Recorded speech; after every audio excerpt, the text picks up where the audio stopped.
Are you enjoying the holidays? Do you have plans for New Year's Eve? My husband and the kids have been on vacation from work and school since before Christmas. I have been working every day, but I do have New Year's Eve off. We don't have any big plans scheduled though. It's going to be really low-key for us. What about you? Leave me a comment and let me know your plans. And please remember to be safe out there. So I have been watching classic movies and TV shows for the last couple of days. Today I came across Gone with the Wind, and I figured, what the heck, why not watch it? I know it's a famous classic movie. I've heard a lot about it, but I've never watched it. So I rented it from YouTube and then sat down to watch it while working on some other things. First off, I had no idea the movie was so long. 3 hours and 53 minutes with a long intro and intermission. Whew, they were doing the thing in 1939. It didn't take long to get to the many racist names and unflattering portrayals of black people. I realized the movie was released in 1939 and it was based on the Civil War era, but it was still hard for me to stomach at times. Let me make this clear right off the bat. I would not have done well as an enslaved person, a house servant, field hand, or even as a woman during that time. I know 2021, soon to be 2022, is not perfect, but it's workable.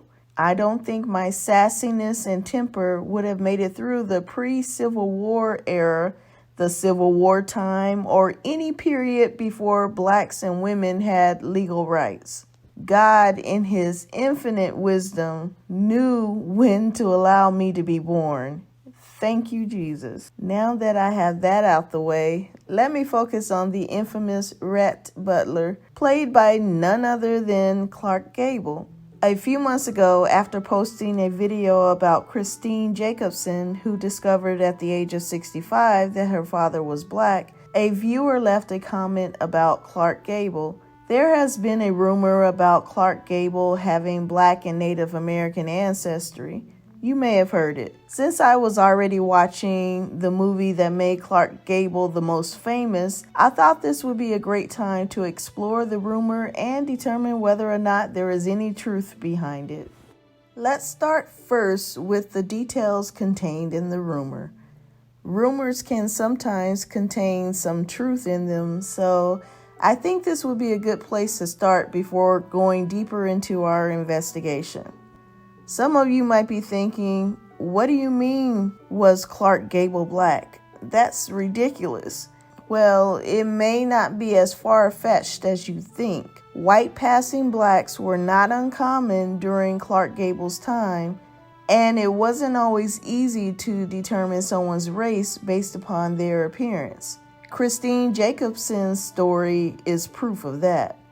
Keep in mind, too, that in the early to mid-1900s, Americans were still determining race based off the one-drop rule. If you were known to have one drop of black blood, some even defining that as 1/32nd, you were labeled as black or Negro. This is not a video about whether or not you agree with the one-drop rule or if it applies today. I've already seen lots of comments on that already, but let's try to stay focused on the topic in this video. This video is to show my search to find the answer as to whether or not Clark Gable, who played the infamous Rhett Butler, had any recent African ancestry. Visually, it's hard to tell. Clark definitely had what some people call today an olive complexion. He had darker tones than many white Americans. However, that does not necessarily mean he had any recent Native American or African American ancestry that contributed to his tan complexion and dark hair. But honestly, I do know some individuals who are part black today who could have been relatives of Mr. Gable's.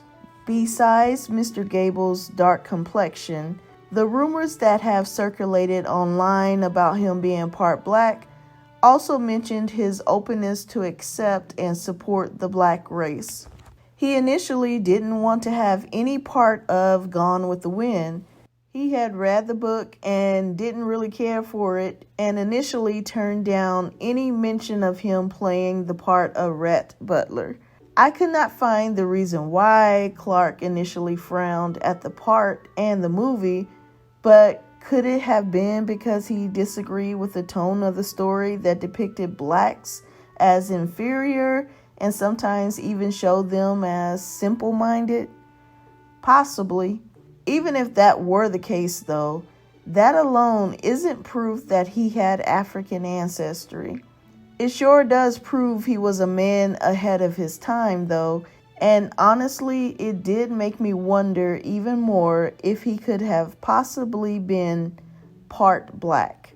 Mr. Gable also threatened to boycott the premiere of the film in Atlanta when he learned that his co-star, Ms. Hattie McDaniel, was forbidden to attend because of her race. Clark also protested against having separate black and white bathrooms on set and insisted that everyone be treated equally. Remember, this was 1939, so this was a bold move even for a famous and handsome actor. Could there be some truth behind the rumors? Supposedly, writer James Bacon of the Hearst Syndicate was friends with Gable, at least drinking buddies, and he supposedly asked Gable if the rumors were true. Gable supposedly let James Bacon know that the rumors were not true. However, this is all hearsay. It didn't sound like James was that close to Clark, and thus Clark may not have felt comfortable talking to him about that if that incident did happen. Black people passing as white during that time had to be very careful about protecting their identities, as it could be very dangerous for them if the truth did come out.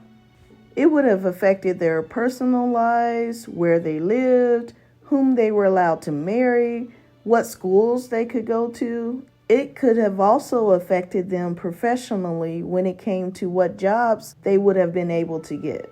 If anyone would have discovered that Clark had African ancestry, his acting career would have been ruined. So it was to Clark's benefit to deny any rumors of having African ancestry.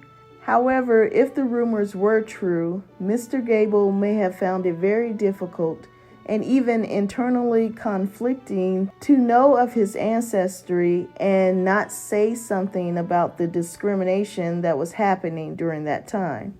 Maybe that internal conflict compelled him to want to integrate bathrooms on set and stand up for his co-star when she was forbidden to attend the movie premiere. Clark Gable was a world-famous actor during the time of Hitler. As we know, Hitler believed in creating a pure race. Supposedly, Hitler had an obsession with Gable and offered a sizable reward to anyone who could capture and return Gable to him. Clark's full name was William Clark Gable, and he was born on February 1st, 1901, in Ohio. His father's name was William Henry Gable, and his mother's name was Adeline Hershelman. Both of his parents were born in Pennsylvania. His mother died when Clark was just 9 months old. I did pull up Clark's marriage license, at least one of them, because he got married a lot. And I also pulled up his death certificate. Both documents showed his race as white. Here's the thing about following a paper trail, though. Sometimes what is shown on paper may not actually be what is reality. The problem with that is it becomes difficult, if not impossible, to prove that the paper trail is wrong, especially if there aren't any DNA tests to back it up. Clark Gable died in 1960 of a heart attack, long before the popularity of Ancestry DNA tests. However, he did have 2 children, a daughter named Judy Lewis, who was born in 1935 and passed away in 2011, and a son named John Clark Gable, who was born in 1961. Unfortunately, Clark passed away before his son was born, and he never acknowledged Judy Lewis, his secret love child with actress Loretta Young. Gable also had 3 grandchildren. His grandson, Clark James Gable, was the host of the TV show Cheaters for 2 seasons before experiencing an untimely death at the age of 30. His 2 other grandchildren's names are Maria Tenney and Kaylee Gable. His granddaughter Maria also has 2 children, so Clark Gable's great-grandchildren. Their names are Gregory Daggett and Michael Daggett.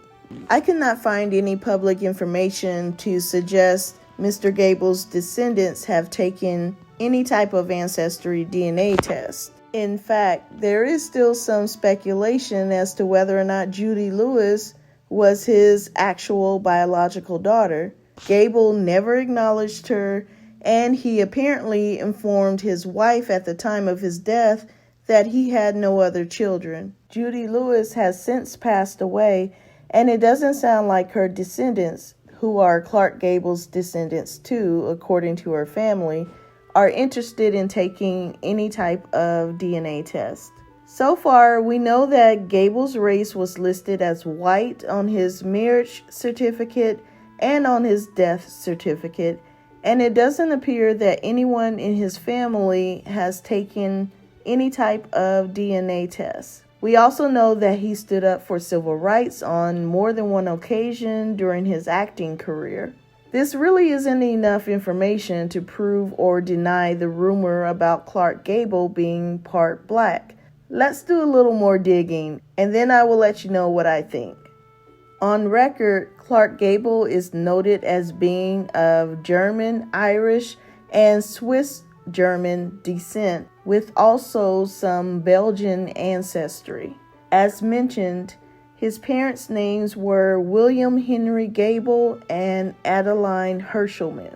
Will Gable, Clark's father, is listed as white on the 1920 U.S. federal census. However, it's not uncommon for white passing families to list themselves as white in records. Will Gable was married to Jenny Dunlap in 1920. He married Jenny after Clark's birth mother died in 1901. Clark's stepmother Jenny helped to raise him. One of the things I look for when identifying a white passing family is a connection to the South and specifically to slavery.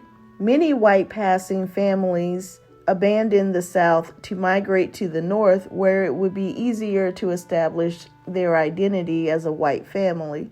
In Clark Gable's family, I do not see a migration from the South. His family resided in New York and then the Pennsylvania area for several years. I also was able to find where his line migrated directly from other countries like Ireland. Clark's paternal grandfather was Charles Gable, the son of John George Gable and Sarah Frankenfield. Charles was born in Pennsylvania. He owned and ran a hotel in Pennsylvania for a while. The Gable family was also involved in the oil industry and farming. They don't appear to have any connection with the South, which may have been part of the hesitation Clark Gable had with accepting the role as Rhett Butler in Gone with the Wind. He could have simply been taught a different type of life and beliefs in the North.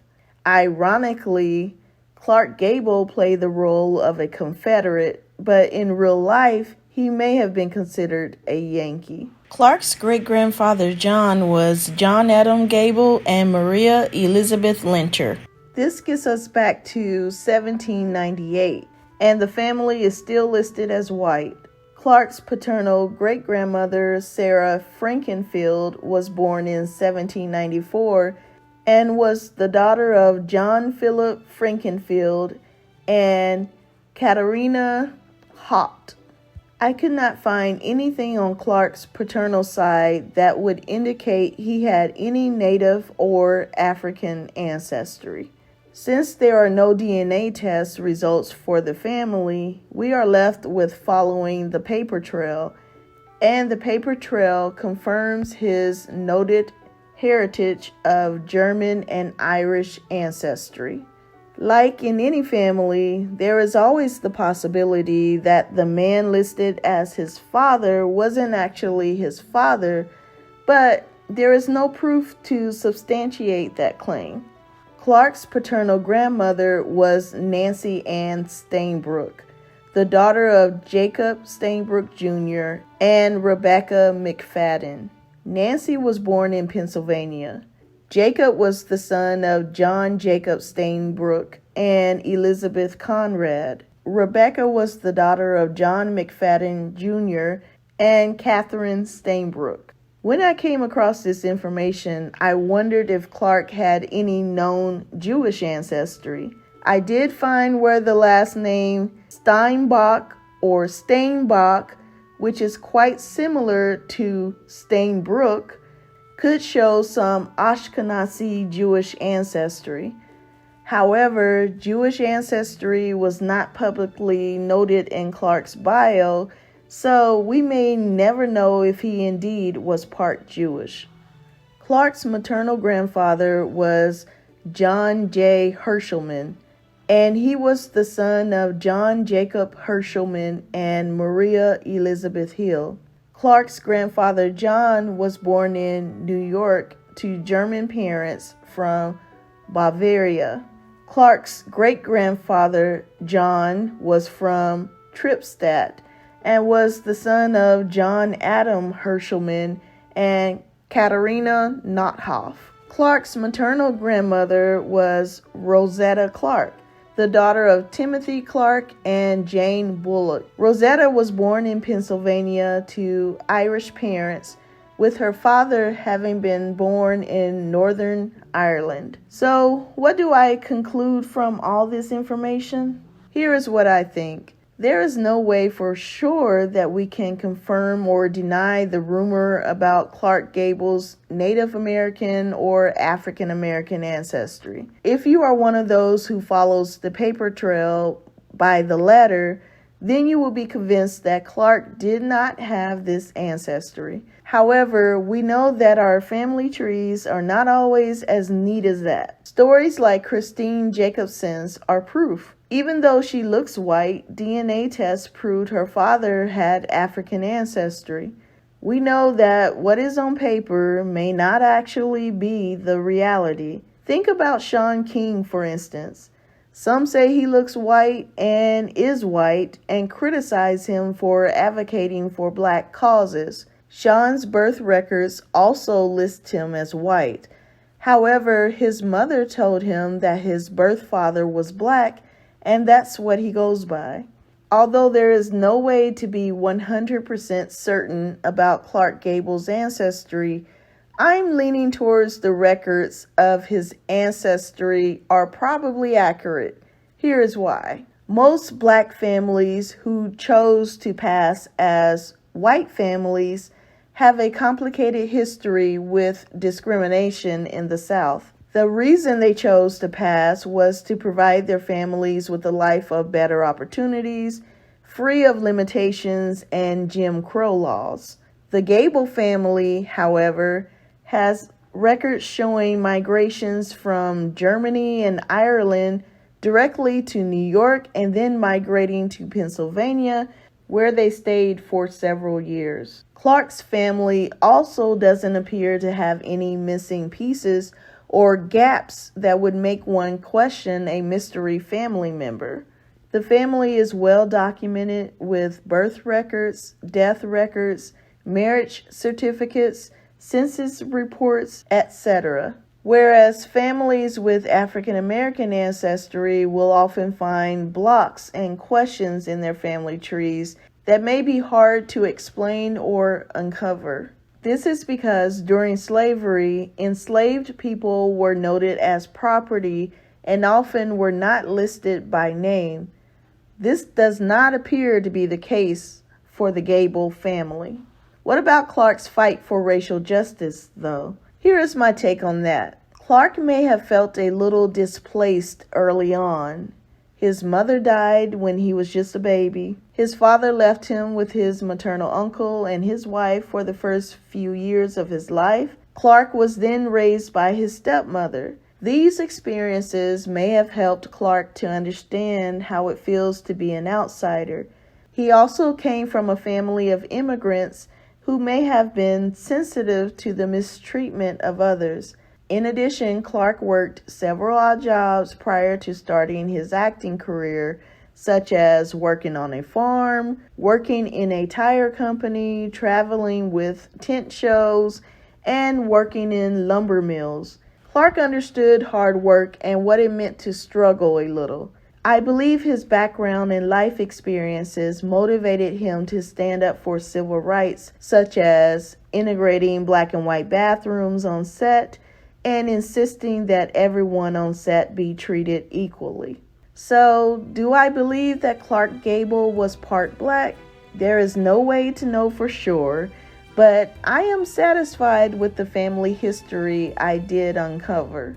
What do you think? Do you believe the rumor? Do you have any other interesting information to share about this? Leave me a comment and let me know.